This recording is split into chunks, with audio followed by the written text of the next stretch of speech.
بسم اللہ الرحمن الرحیم۔ السلام علیکم، آپ دیکھ رہے ہیں الف نیوز اور میں ہوں آپ کے ساتھ ماجد علی۔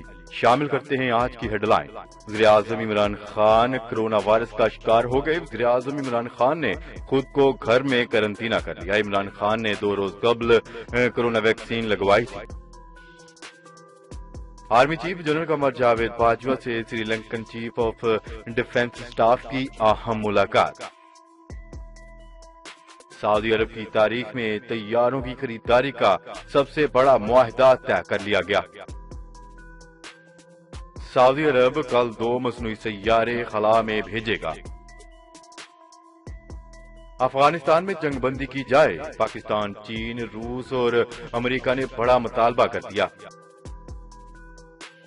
جو بائیڈن انتظامیہ کی نارڈ اسٹریم 2 گیس پائپ لائن پر کمپنیوں کو کام بند کرنے کی دھمکی۔ سعودی عرب ریاض کے قریب آئل ریفائنری پر بڑا ڈرون حملہ۔ کورونا کی تیسری لہر، فرانس میں ایک بار پھر لاک ڈاؤن کی تیاریاں۔ خوش رہنے میں پاکستانیوں نے ایک بار پھر بھارتیوں کو پیچھے چھوڑ دیا۔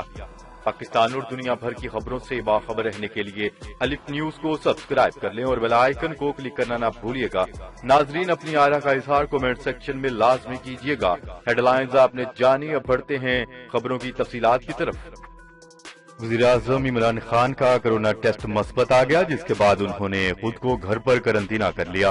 تفصیلات کے مطابق معاون خصوصی ڈاکٹر فیصل سلطان نے سماجی رابطے کی ویب سائٹ ٹویٹر پر وزیر اعظم عمران خان کے کرونا ٹیسٹ مثبت آنے کی تصدیق کر دی، جس کے بعد عمران خان نے خود کو گھر پر قرنطینہ کر لیا۔ وزیر اعظم کو کچھ علامات محسوس ہوئی تھی، جس پر انہوں نے کرونا ٹیسٹ کروایا۔ تاہم عمران خان نے تمام سیاسی سرگرمیاں ختم کر دی اور وزیر اعظم ہاؤس سے بنی گالا منتقل ہو گئے، جبکہ معاون خصوصی ڈاکٹر شہباز گل نے بھی وزیر اعظم عمران خان کے کرونا ٹیسٹ مثبت آنے کی تصدیق کرتے ہوئے کہا ہے کہ عمران خان اپنی رہائش گاہ پر قرنطینہ میں ہیں۔ اللہ کا شکر ہے، وزیر اعظم کی کرونا علامات شدید نہیں، ان کو بہت ہلکی سی کھانسی اور ہلکا سا بخار ہے۔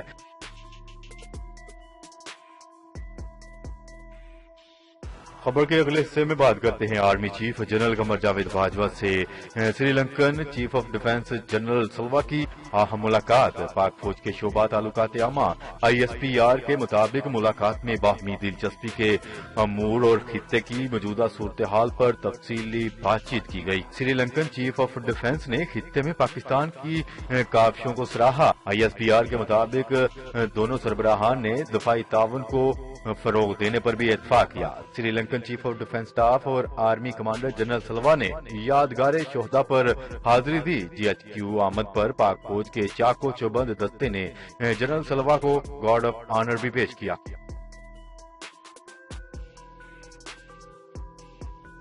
خبر کے اگلے حصے میں بات کرتے ہیں۔ سعودی عرب کی قومی فضائی کمپنی السعودیہ نے اپنے بیڑے میں اضافوں کے لیے 6 بینکوں کے ساتھ 11 ارب ریال فنڈنگ کے معاہدے کر لیے۔ سعودی ذرائع ابلاغ کے مطابق مذکورہ معاہدہ سعودی ایئر لائن کی تاریخ میں سب سے بڑا معاہدہ شمار کیا جا رہا ہے، جو ایئر لائن کے فضائی بیڑے میں اضافے کے لیے کیا گیا ہے۔ معاہدے میں اس بات پر بھی اتفاق کیا گیا کہ ایئر لائن کو سال 2024 تک کے لیے سرمایہ کاری فراہم کی جائے گی، جس کے ذریعے السعودیہ ایئر لائن ایئر بسز اور بوئنگ کمپنیوں سے 73 طیارے خریدے گی۔ خبر کے اگلے حصے میں بات کرتے ہیں۔ سعودی عرب 20 مارچ کو سعودی ساختہ 2 مصنوعی سیارے خلا میں بھیجنے جا رہا ہے۔ ریاض میں چیئرمین سعودی اسپیس کمیشن شہزادہ سلطان بن سلیمان نے پریس کانفرنس کرتے ہوئے کہا ہے کہ مصنوعی سیاروں کا نام شاہین سیٹ اور کیوب سیٹ ہے۔ شہزادہ سلطان بن سلیمان کے مطابق مصنوعی سیارے سائنسی مقاصد کے لیے بھیجے جا رہے ہیں۔ خبر کے اگلے حصے میں بات کرتے ہیں۔ روس، امریکہ، چین، پاکستان نے افغان فریقین سے جنگ بندی پر فوری مذاکرات کا مطالبہ کیا۔ مشترکہ بیان میں کہا گیا ہے کہ بین الافغان مذاکرات میں امن کے لیے اہم نکات پر بات چیت کا آغاز کیا جائے۔ افغان فریقین اختلافات اور افغانستان میں تشدد میں کمی کے لیے مل کر کام کرے۔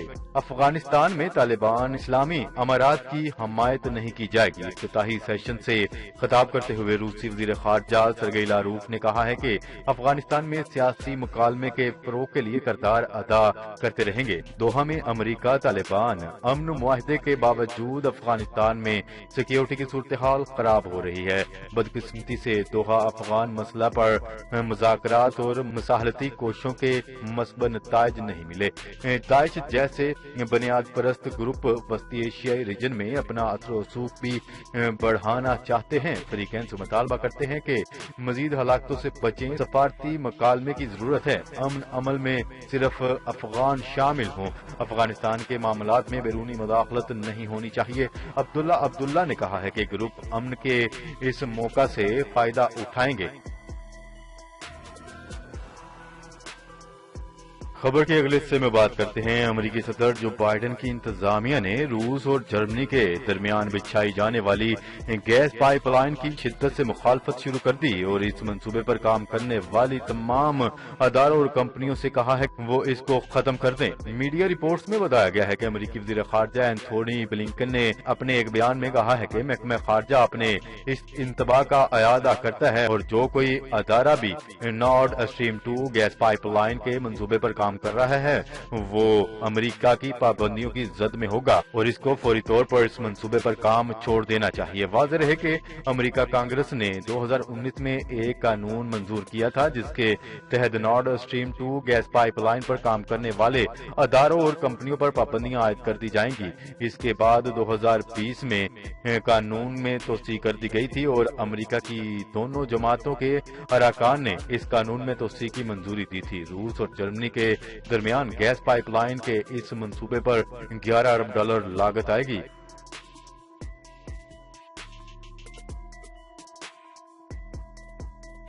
خبر کے اگلے حصے میں بات کرتے ہیں۔ سعودی دارالحکومت ریاض کے قریب آئل ریفائنری پر ڈرون حملہ ہوا جس سے آئل ریفائنری میں شدید آگ بھڑک اٹھی۔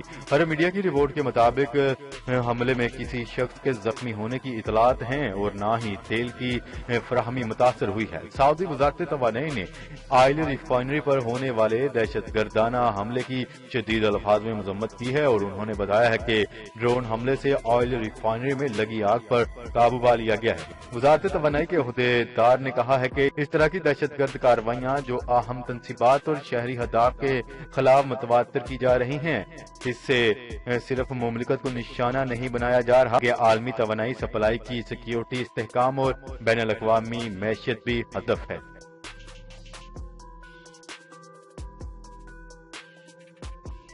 خبر کے اگلے حصے میں بات کرتے ہیں۔ کورونا کی تیسری لہر کے بعد بڑھتے ہوئے کیسز کے سبب فرانسیسی حکومت نے دارالحکومت پیرس سمیت 16 دیگر مقامات پر جمعے کی رات سے دوبارہ لاک ڈاؤن نافذ کرنے کی تیاریاں شروع کر دی۔ برطانوی نشریاتی ادارے BBC کے مطابق پیرس سمیت دیگر 16 اہم شہروں میں ایک ماہ کے لیے لاک ڈاؤن نافذ کیا جائے گا۔ فرانسیسی وزیر اعظم نے اس حوالے سے بتایا ہے کہ کورونا کی تیسری لہر کے سبب ملک میں انفیکشن کا امکان بڑھتا جا رہا ہے، تاہم اس مرتبہ لاک ڈاؤن پہلے کی نسبت زیادہ سخت نہیں کیا جائے گا اور لوگوں کو گھروں سے باہر ورزش کرنے کی اجازت ہوگی۔ لوگوں کو اپنے گھروں سے 10 کلومیٹر دور تک چہل قدمی کرنے کی بھی اجازت ہوگی۔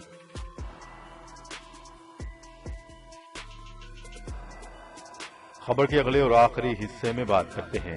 اقوام متحدہ نے زیادہ خوش رہنے والے ممالک کی فہرست جاری کر دی جس میں پاکستان نے بھارت کو پیچھے چھوڑ دیا۔ غیر ملکی خبرستان ادارے کی رپورٹ کے مطابق فن لینڈ کو دنیا کا خوش ترین ملک قرار دیا گیا۔ فہرست میں دوسرے نمبر پر آئس لینڈ اور تیسرے پر ڈنمارک ہے۔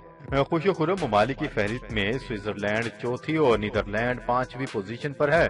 امریکہ 4 درجے ترقی کے بعد 18 سے چوتھا نمبر پر آ گیا۔ اس رپورٹ میں گلیپ ڈیٹا کا استعمال کیا گیا ہے جس میں 149 ممالک کے لوگوں کو اپنی خوشی کا درجہ دینے کے لیے کہا گیا تھا۔ اس فہرست میں ہندوستان 139ویں پوزیشن پر ہے جبکہ پاکستان دنیا کا 105واں خوش ترین ملک ہے۔ جی تو ناظرین آج کے لیے اتنا ہی۔ مزید خبریں لے کر بہت جلد آپ کی خدمت میں حاضر ہوں گے، تب تک کے لیے اپنا خیال رکھیے گا۔ اللہ نگہبان۔ پاکستان زندہ باد، پاکستان آرمی پائندہ۔